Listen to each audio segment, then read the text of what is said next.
العام دلوقتي بقول لك تاني هحبسه ورحمة امه الغاليه، لا احبسك يا شيكابالا وبطلك كور وخلي ممدوح عباسي بينفعك عشان ما غلطش بس، لا لانه غلط في نادي الزمالك جمهور الزمالك لما رمى الشاره مره وطلع لهم الجزمه مره، وعشان الصور ده عندي صور ثانيه بذيئه مع بنات بذيئه، بس انا طبعا مش هقولها هطلعها في دي اسهل.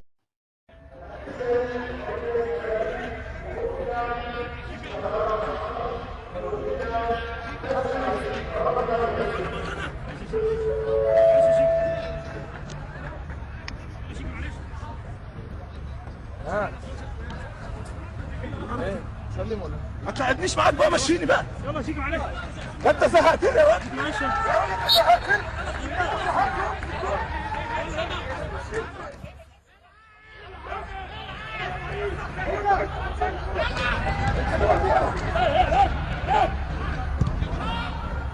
انشغل شيكابالا بالجماهير زي ما حضراتكم شايفين، بيقول لهم خلاص انا مش هلبس الفانيلا دي، ومدرب فاهم خالد عيد هلا فيت ولا حد شايفكم، هلا فيت ولا حد عارفكم، اركنوا على جنب شويه.